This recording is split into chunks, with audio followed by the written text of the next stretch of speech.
Este é mais um vídeo sobre capacitação no SEI, aplicado ao ambiente de trabalho na Unirio Módulo 2, elaborado pela equipe do Arquivo Central. O objetivo é tornar conhecidas as ferramentas do Sistema Eletrônico de Informações para os usuários internos da Unirio.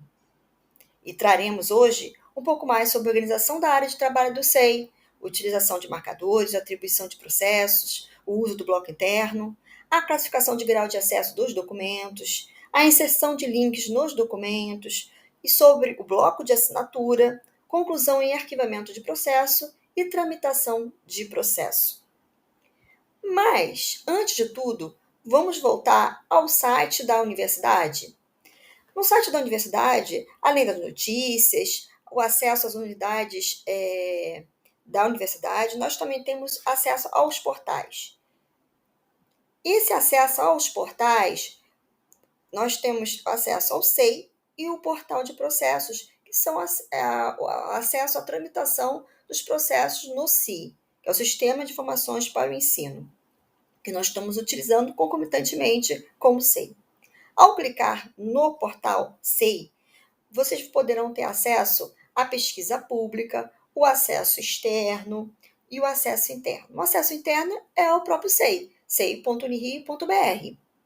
E o acesso externo é para todas aquelas pessoas que não têm acesso interno e precisam inserir documentos, assinar documentos. Aí eles têm que fazer o cadastro para ter o acesso externo. A pesquisa pública, que serve para que tanto o usuário interno como externo possa procurar ler documentos inerentes a um processo que não seja restrito ou sigiloso. Nós temos os cursos, os modelos de pedido de atuação de processos disponíveis, tá? Mas somente os modelos gerais, aqueles disponíveis a todas as unidades da universidade. Os específicos para os centros acadêmicos tem que ser reportado para o e-mail sei@unirio.br. Assim como pós-graduação, os modelos específicos da Projetos também, os usuários internos dessas unidades têm que solicitar os modelos específicos para o sei@unirio.br. Aqui somente terão acesso aos modelos gerais, aqueles a que todas as unidades podem solicitar, como pedido de compra, por exemplo. Os atos normativos, os manuais de utilização do SEI Unirio e as tipologias incorporadas ao SEI Unirio. Esse ícone aqui é muito importante porque todos vocês podem sempre estar se atualizando sobre quais tipos de processos fazem parte do sistema, já que a gente está fazendo uma inserção paulatina dos tipos processuais do Sistema Eletrônico de Informações da Unirio. Após vocês terem acesso ao SEI propriamente dito, no caso aqui nós estamos utilizando o seitest.unirio.br, a que todos os usuários internos também têm acesso, tá? Para quê? Para fazerem seus respectivos testes e assim poderem estar habilitados ao uso do sei.unirio.br, ok? Após o login, com o seu CPF e sua senha, tá? A mesma senha do portal de identidade da Unirio ou do SI, que é a mesma senha, vocês vão ter entrada tanto para o seitest.unirio.br como para o sei.unirio.br, que é o SEI oficial, ou que a gente chama também de SEI de produção. Então, após vocês terem acesso, vocês vão ter logado e vai estar presente aqui um ícone, que é justamente relacionado à sigla ou à descrição da unidade em que você deverá ter acesso. Caso você não esteja na unidade correta, por favor, entre em contato com sei@unirio.br para que haja a correção. Aqui temos a pesquisa e o menu, que é essa faixa aqui, onde vão estar presentes alguns ícones, algumas ferramentas a que vocês têm acesso de acordo com o seu perfil de usuário. Aqui vocês ligam, só para recordar um pouco dessas ferramentas a que a gente utiliza desde a capacitação inicial, que é o módulo 1 do SEI. Aí, após logar, eu vou ter acesso a essa área de trabalho aqui, que a gente chama de controle de processos, que também pode ser retomado por esse ícone aqui, chamado controle de processos. Aí vamos já ver como seria para organizar essa área de trabalho o máximo possível, já que muitas das áreas de trabalho são compartilhadas como é de unidade, né? O SEI da Unirio está relacionado com unidade, o mesmo usuário que pertence ao, por exemplo, ao arquivo central. Nós temos 10 funcionários, esses 10 funcionários eles vão ter acesso à mesma unidade. Então, como organizar essas unidades para que todos coletivamente possam utilizar esse mesmo espaço eletrônico de processos, né? Você pode clicar, primeiro seria os marcadores, você clica no processo, pode clicar quantos vocês quiserem para realizar mesmo marcador, ou apenas um. No nosso aqui teste, vamos fazer apenas um. Vocês vão utilizar o marcador, vão clicar, que é esse ícone aqui, adicionar marcador. Vão escolher, aí no caso não tem marcadores ainda elaborado, vão clicar no maisinho, vou escolher uma cor, vou escolher o azul, vou escrever o nome, pode ser o nome de um assunto, compra de material. Aí toda vez que eu tiver o processo marcado com azul, eu sei que se trata de um processo de compra de material, ou pode ser um nome da pessoa interessada no processo principal também. Aí aqui eu explico assunto do processo, ou faço outra explicação.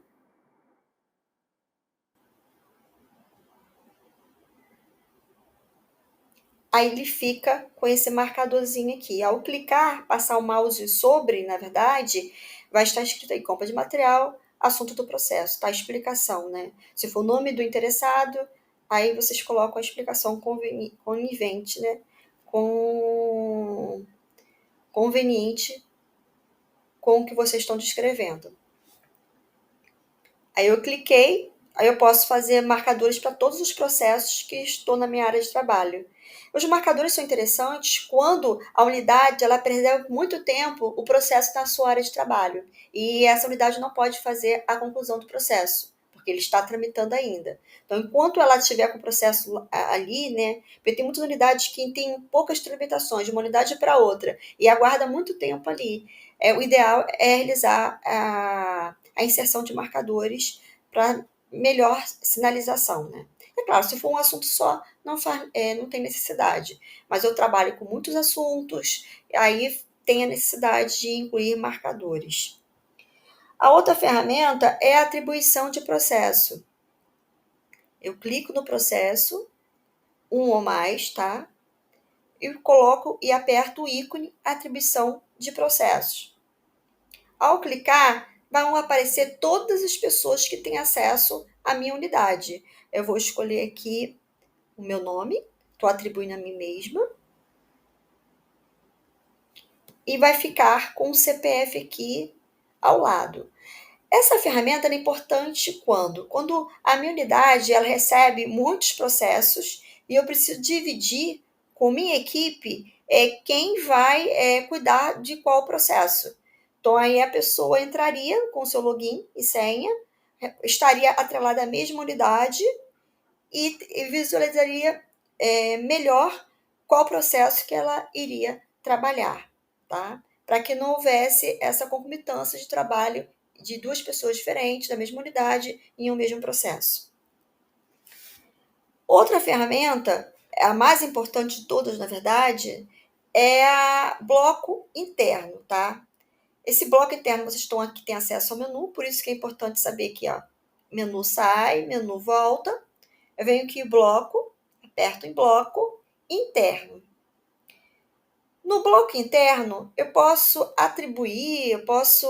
inclusive atribuir blocos, atribuir um CPF a uma pessoa da mesma unidade.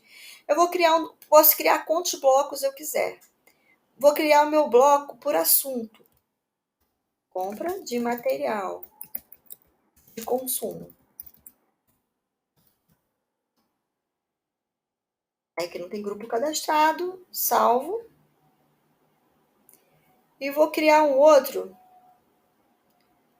Compra de material permanente. Aí os blocos vão pilhando aqui, tá?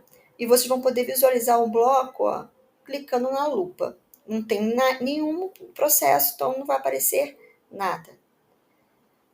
Aqui o ícone, controle de processos. Ah, eu tô aqui, não sei onde eu tô. Quero voltar para minha área de trabalho. Venho aqui e clico no ícone controle de processos. Vou clicar no menu para ele reaparecer. Então eu fiz qual a tarefa? Fui aqui no bloco interno e criei blocos internos, tá? Não atribuí nenhum processo a esses blocos internos. Vou fazer essa organização agora. Vou atribuir esse e esse aqui a um bloco, no caso material permanente. Eu sempre coloco na setinha azul. Ele vai mostrar que ele está no bloco. Quero voltar para o controle de processos. Ele não sumiu, tá? Foram esses dois aqui, eles continuam na sua área de trabalho. Vou enviar esse 120 aqui para um bloco. Ah, eu cliquei e escolhi o bloco aqui. Eu também posso enviar um bloco, um processo no bloco, a partir clicando no próprio processo. Eu estou aqui nele, lendo. Aí eu vou, clico no bloco, tá vendo o que eu fiz? Aí imediatamente ele reconheceu que é um bloco interno. Vou escolher de consumo. Ele está apresentando aqui essa tela, mostrando que ele está em bloco, tá? De material de consumo. Clico de novo no controle de processos. Os 120, ele ainda consta na minha área de trabalho, tá? Ele não some da área de trabalho. A organização de bloco interno é como se estivesse atrelando as minhas pastinhas. Isso é importante para quê? Quando eu for enviar, por exemplo, esse 120, você lembra a tramitação de processo? A gente vai ter, que seria o último ícone, mas a gente vai depois voltar também nela lá no final. Mas vou falar um pouco agora também sobre isso. Vem aqui enviar um processo, que eu posso enviar por aqui, eu posso clicar nele, ler o processo e enviar o processo. Eu vou enviar o processo para a unidade de teste, por exemplo, ou CCBS, eu não confundi, vou botar CCBS. E eu vou enviar o e-mail de notificação, né? Normalmente, como a gente sempre faz. Se tiver uma anotação, eu posso remover a anotação aqui. E posso manter o processo aberto na minha unidade. Mas eu não preciso manter o processo aberto na minha unidade. Por quê? Eu não atrelei a um bloco interno. Normalmente a gente mantém o processo aberto na unidade quando a gente não faz essa organização dos nossos processos. Se eu coloquei ele em bloco interno, não preciso manter ele aberto na minha unidade. Eu posso enviá-la normalmente e ainda assim não perder o controle sobre esse processo, tá? Eu vou mostrar como. Vou enviar esse processo. Eu não vou clicar em enviar e-mail de notificação, porque no SeiTeste nós não temos todos os e-mails cadastrados. O retorno programado, vocês andam utilizando de forma errônea, tá? O retorno programado, ele só funciona de forma eficiente quando você envia para uma unidade e essa unidade, ela não possui subunidades para a qual ela possa tramitar. Porque se ela precisar tramitar, ela vai ficar presa com o retorno programado da sua unidade para o dela. Então, se você sabe que o processo vai para uma certa unidade, mas não vai tramitar mais, vai voltar só para você, beleza, pode utilizar o retorno programado. Caso contrário, por exemplo, vamos enviar para a PROAD, vamos enviar o processo para a PROGEP. Não vai ficar parado apenas na PROGEP, Pró-Reitoria em si. Ele vai circular pelas unidades da PROGEP. E não vai conseguir circular caso vocês tenham realizado o retorno programado, tá bom? Eu apenas vou enviar, é o 120. Ele fica aparecendo aqui que está aberto no teste no CCBS, duas unidades diferentes. Não está mais aberto na sua unidade, que no exemplo aqui nós estamos no arquivo central. Eu clico em controle de processos. No 120 não consta mais aqui. Mas e agora? Como eu posso continuar vendo o processo mesmo ele não estando aberto na minha unidade? Se lembra o menu? A gente colocou ele em bloco. Tá? Daí a importância de colocar em bloco interno. A gente colocou ele em compra de material de consumo. Aí eu clico aqui na lupazinha e consigo visualizar o processo clicando nele. Tá vendo que ele consta aqui? Ele saiu da minha área de trabalho, quer dizer, limpou minha área de trabalho e mesmo assim eu não perdi o controle sobre esse processo. Ao clicar sobre ele, eu posso ainda assim ter toda a ciência de todos os documentos que foram inseridos a partir de então. Eu envio para o CCBS, todos os trâmites que seguirão, eu vou ter acesso e poderei ler os respectivos documentos e assim acompanhar bem de pertinho, tá bom? Então, o bloco interno, muito mais do que os marcadores ou a atribuição de processos, é muito importante para que todas as unidades utilizem. Aí eu venho aqui para meu controle de processos e visualizo aqui minha área de trabalho. O 120 não está aqui porque eu enviei ele para o CCBS. Então, nós falamos sobre marcadores, atribuição de processos, bloco interno, agora a classificação do grau de acesso dos documentos. Esse é um assunto que nós falamos também no módulo 1, mas vamos voltar ao assunto. Esse aqui é o processo de compra de material de consumo, o ofício de abertura, de acordo com o modelo do arquivo central, e vamos inserir um documento que é o nosso exemplo, logo a posterior, de inserção de links. Então, a gente vai aproveitar aqui e vamos justamente fazer um exemplo que a gente tenha que inserir links. Aí nós temos aqui despacho.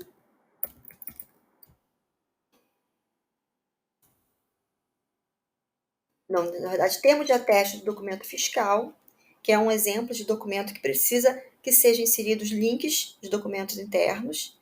A descrição, atesto de compra de material de consumo, por exemplo.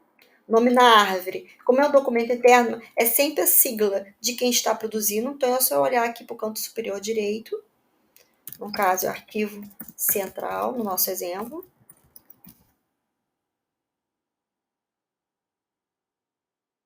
A classificação por assunto já tem que estar aparecendo. Desculpa, não tem que estar aparecendo que nesse exemplo estar, mas não está. É material de consumo.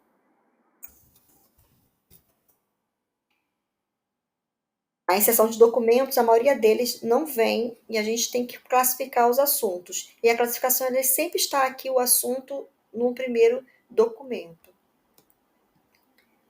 Aí, observações da cidade, se houver, é um documento público que atesta de material de consumo, não tem por que ser restrito. Lembrando, o que é restrito? É justamente nessa parte de classificação de nível de acesso que a gente chegou, né? Sigiloso a gente não consegue marcar. Nós temos, atualmente na universidade, 2 tipos de classificação de grau,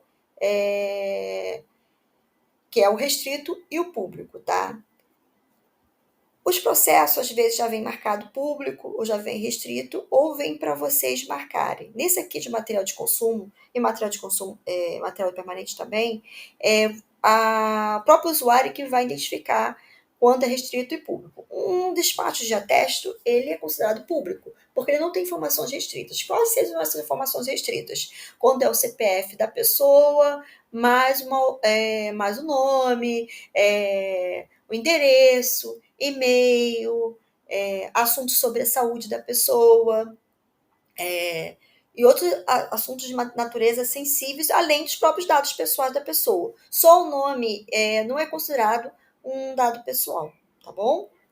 Então, a gente falou sobre a classificação do grau de sigilo no documento, que é necessário, a gente não consegue passar para outra fase, que é a verificação do documento em si, a elaboração do documento em si, sem a classificação do nível de acesso desse documento, ou ele já vem marcado para você como público ou restrito, tá? O sigiloso, por enquanto, não há utilização para o sigiloso na universidade. E quando vem para marcar para vocês, o usuário ele tem que atentar para essa situação. Se o documento dele é de ordem restrita ou pública. Quando é restrito, quando for os próprios documentos pessoais da pessoa, CPF, RG, imagem dos próprios documentos, certidão de casamento, ou contenha a informação em si, né? Dados do RG, CPF, endereço, e-mail individual, não institucional, né? Informações de dependentes, sobre a própria saúde do servidor e dos seus dependentes, tá? Ou de outra pessoa interessada também. Salvar.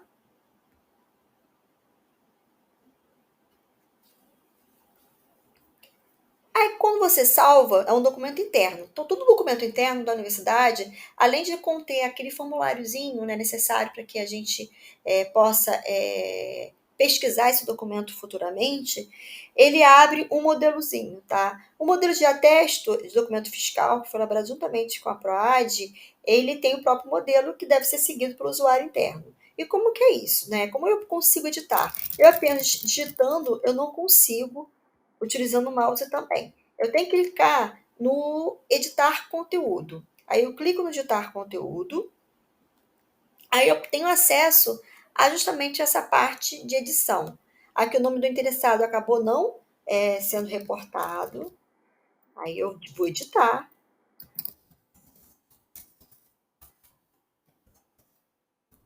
O meu nome, no caso, porque eu que vou fazer o atesto.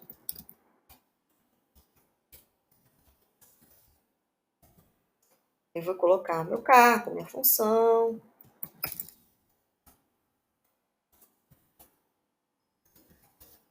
Vou informar o meu CIAP. Ateste para devidos fins, descrito. Aí eu vou fazer o link, eu tenho que fazer o link do protocolo do SEI.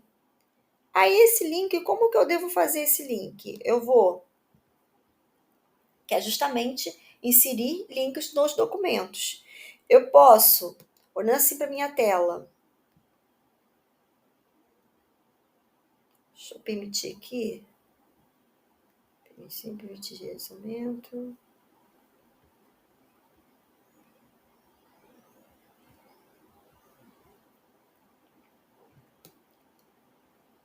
Como colocar um link em um documento interno de um outro documento que está no processo, tá? Porque eu preciso dessa informação.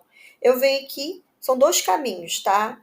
Eu posso clicar sobre o íconezinho, ele pode ser em PDF ou pode estar nesse caso azulzinho, em HTML, tá? Clico sobre o ícone com o botão esquerdo, tá? Do mouse. Vou clicar sobre o E ou E, que esses Es eu consigo linkar, tá? Vou escolher esse aqui. Vou lá no documento em que eu preciso fazer o link e vou colocar Ctrl V. Ele já vai fazer o link com o documento que suponhamos que seja o número do documento fiscal, tá? São duas informações que a gente precisa aqui, a nota de empenho e do documento fiscal. Então, a gente vai fazer os dois links. A outra maneira de fazer o link, nesse caso, eu estou utilizando como exemplo aqui o mesmo documento que é o de ofício, tá? Aí, outra forma de fazer esse link é o quê? Eu venho aqui, nesse ícone aqui no próprio documento interno, escrito SEI, e vou botar o número de protocolo dele, que é o quê? É esse número que fica ao lado, entre parênteses, de todos os documentos produzidos e inseridos no sistema, tá? Nesse caso aqui eu vou escrever manualmente, que essa é a ferramenta, vou escrever manualmente e vou escrever OK. Tá vendo? Ele ficou cinzinha. Então, se ficou cinzinha é porque tá tudo certo, tá bom? Aí eu venho aqui salvar o documento. Não vou assinar, eu poderia assinar também o modelo de ateste, mas não vou assinar. Vou fechar aqui e vou visualizá-lo no sistema. Visualizando no sistema, eles ficarão azulzinho, porque eles estão linkados. Aí, ao clicar, ele vai me remeter ao documento, que nesse caso não é um documento fiscal, né? Nem a nota de empenho, é o próprio ofício que eu tinha inserido linkado. Tá? Eu falei para vocês também que a gente poderia inserir uma página externa. Por exemplo, aqui do SEI, eu vou copiar, colar a página, vou editar esse texto aqui só para vocês saberem como se dá. Não é para vocês fazerem isso no modelo de ateste, tá? Esse é um exemplo só. Aí só colocando assim não bastaria.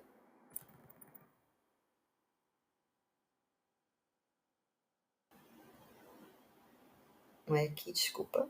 É nesse aqui.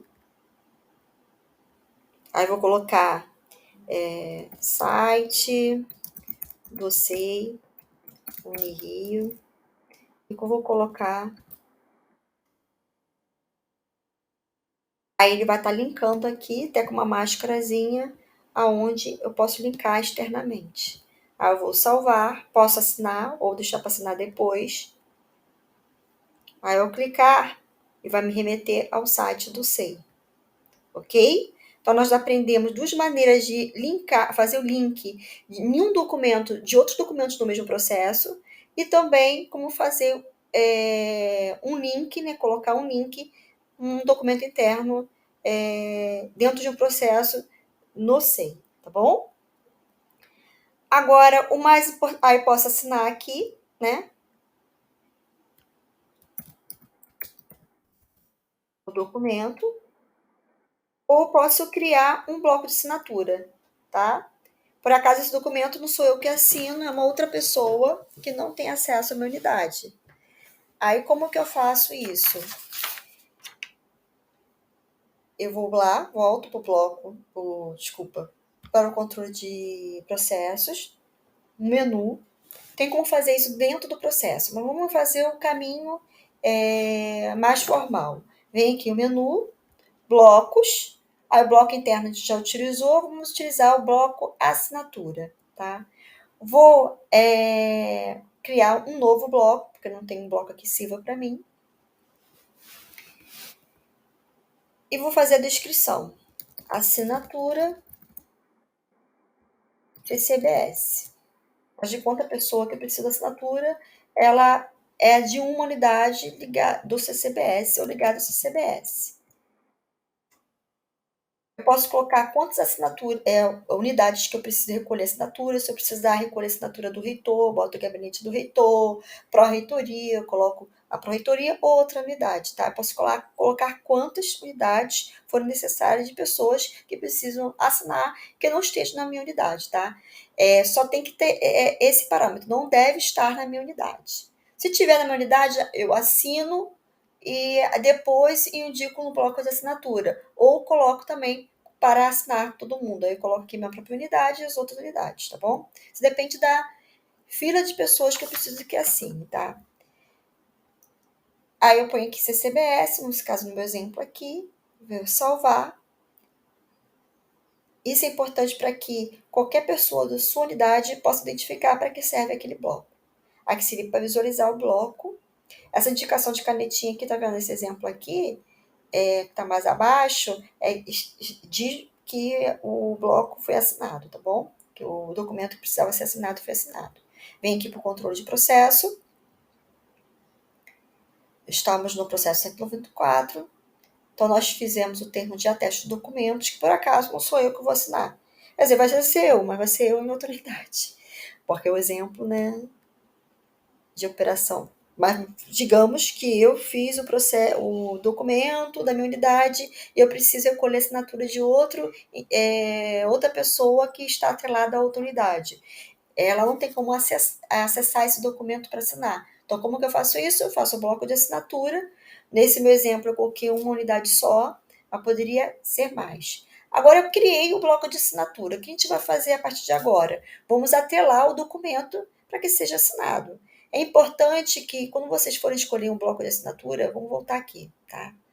É importante que vocês cliquem no documento que vocês precisam recolher a assinatura, tá bom? Porque só clicando aqui e no ícone bloco, ele vai trazer a organização de blocos internos, tá? Eu tenho que clicar no documento que eu preciso recolher a assinatura. Cliquei no documento, clico no ícone bloco de assinatura, que já identifica que é um bloco de assinatura e não um bloco interno. Vai verificar aqui, eu clico, né? Se tiver mais documentos internos, ele deixa eu clicar, tá? Também. Aí eu venho aqui em incluir e disponibilizar. Quando eu fizer isso, ele vai incluir no bloco que eu escolher. Nesse caso aqui, assinatura CCBS. Eu escolhi o bloco e vou incluir e disponibilizar. E automaticamente o bloco vai ser, o documento vai ser disponibilizado para assinatura. Isso quer dizer que correu tudo certo, tá bom? Aí eu venho aqui no meu controle. O processo ele não saiu da minha unidade, ele continua da minha unidade, tá bom? Aí eu venho aqui, vou trocar de unidade, porque no meu caso eu consigo ter acesso ao sistema todo. Vamos lá olhar no CCBS como vai estar apresentando para a pessoa que vai estar recebendo o bloco, tá? O processo é o 194 e não aparece aqui. A pessoa ela tem que entrar na sua unidade, no bloco, assinatura, para visualizar o que lhe foi enviado para ser assinado, tá? Aí vai indicar que está precisando ser assinado. Ela pode assinar diretamente aqui ou clicar na lupinha, ler o processo. De novo, ela pode assinar aqui, mas ela pode ler o processo. Recomendamos que seja feito dessa maneira, que seja lido o processo. Então, ela pode ler todo o processo antes de assinar o documento. Aí, providenciar a assinatura, ainda pode editar e assinar posteriormente também. Aí, no caso, a pessoa vai assinar.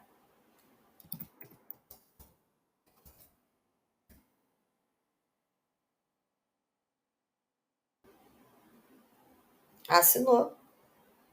Eu sou arquivista do nosso assistente de administração, mas aqui não tinha assinatura disponível para o teste.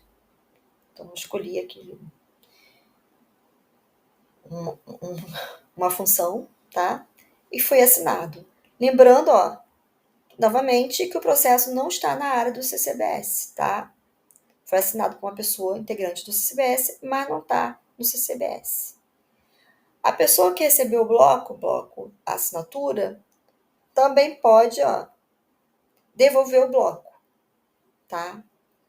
Ela pode manter o bloco ou ela pode devolver o bloco, tá? Para que limpar também a área de trabalho do bloco de assinatura dela, tá bom? Aí voltando lá na área do arquivo central, que é a área de teste que nós estamos utilizando.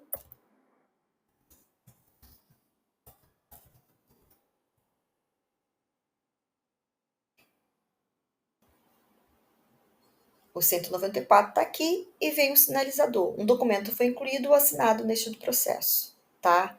Então, para quem recebe, não é fácil de visualizar que existe um documento para ser assinado.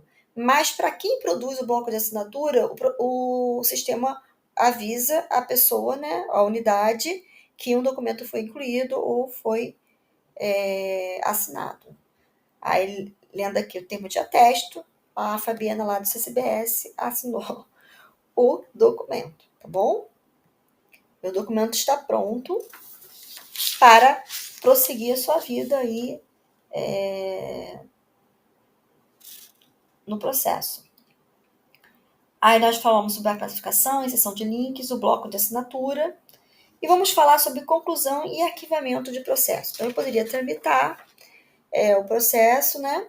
Poderia concluir o processo, tá? Ou pedir arquivamento. Vamos lá. Área de trabalho. Nós estamos tendo acesso aqui à nossa área de trabalho. Quando a conclusão do processo, tá vendo aqui o ícone de concluir processo, ou clicando no processo também, tem o mesmo ícone de concluir o processo, tá? A conclusão de processo, ela só é recomendada, tá? Caso o processo precise, ele vai ser reutilizado em algum momento. Por exemplo, os processos de progressão TAI, por exemplo, eles são utilizados até o término de todas as progressões daquele servidor. Então, normalmente, esse processo fica junto com o setor de origem, que é o SFP da Progep, tá? Até o término de todas as progressões. E depois depois, todas as progressões, aí sim é solicitado o seu arquivamento, tá? Mas se o processo já terminou sua vida útil em determinado setor, a gente não recomenda que a unidade conclua o processo. Ah, mas eu estou na dúvida. Pode mandar e-mail para o sei@unirio.br, que a gente explica se o caso de vocês seriam para concluir na própria unidade ou solicitar o arquivamento de processo, tá? Mas normalmente a gente recomenda que sempre solicite o arquivamento de processo ao protocolo de origem do respectivo processo, tá bom? Então, a gente sabe mais ou menos como concluir o processo, é clicar nele e chegar aqui, ó, concluir o processo. Aí ele vai ser concluído nessa unidade, tá? E vai continuar aparecendo não possui fundamentos abertos.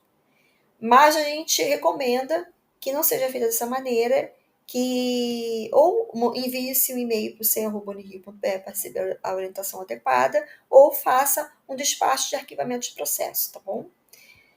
Infelizmente, essa ferramenta ela fica disponível por ser uma ferramenta básica, todos os usuários, e por isso os usuários precisam ser instruídos, tá? Nesse sentido. Então, quero concluir um processo, ele já terminou a sua vida útil, a compra de material de consumo, já foi atestado, a diretoria financeira já deu ok, e voltou ele para a unidade que solicitou, no caso é o arquivamento, para o arquivo central, para ter ciência que está tudo certo. Aí o arquivo central, beleza, tudo certo, e pede, então, o despacho de arquivamento. Então, é um documento interno, é incluir documento, põe despacho de arquivamento de processo,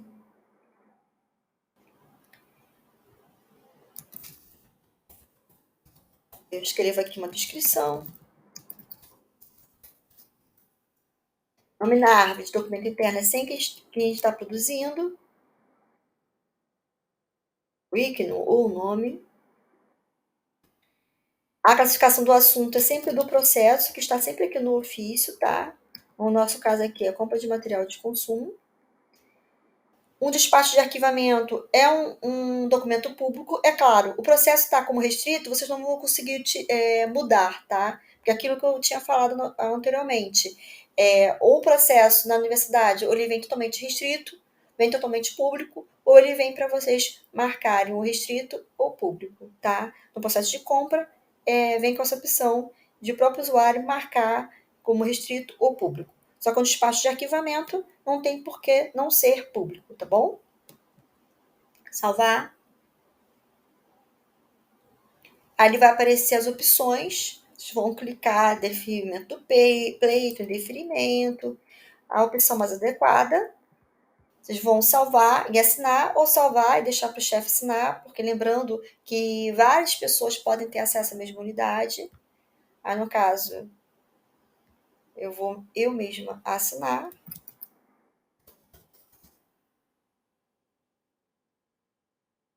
Eu botei a senha errada, vou voltar de novo.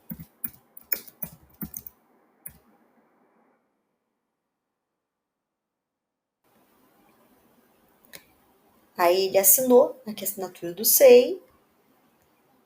Aí, depois de assinado, estou pedindo despacho de arquivamento, né? Eu vou enviar ele para a UAPSE, que realizou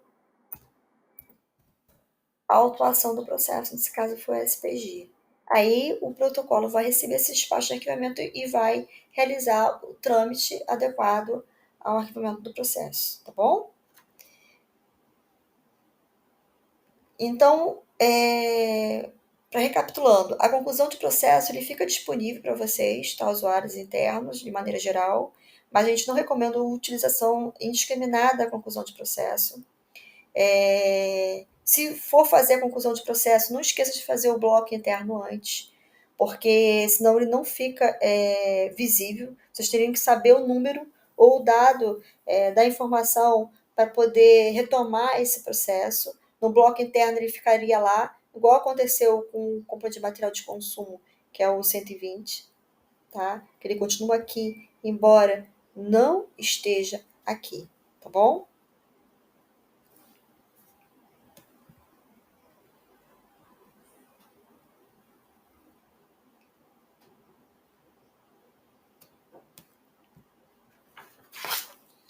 Então, falamos sobre o bloco de assinatura, conclusão de processo, a diferença em relação ao arquivamento de processo, o uso, a boa prática no uso da conclusão de processo, solicitar, na verdade, a preferir, né, solicitar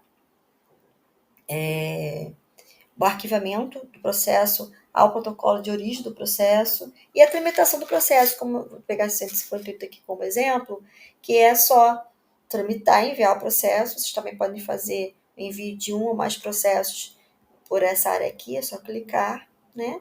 Também, não precisa abrir o processo, e enviar para a unidade desejada. Vamos pegar o exemplo aqui do CCBS, que é o exemplo que a gente está utilizando, e enviar o e-mail de notificação.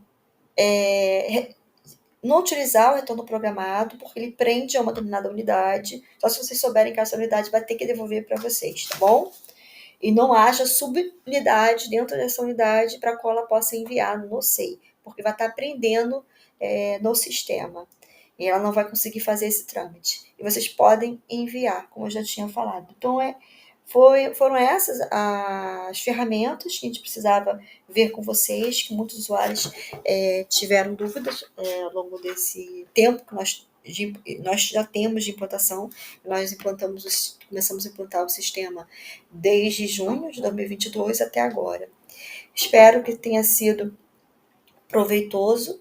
Enviei aqui, o 158 não está mais aqui, tá bom? Seja proveitoso para vocês, tenha sido proveitoso e realize os testes do SEI Teste. E muito obrigada.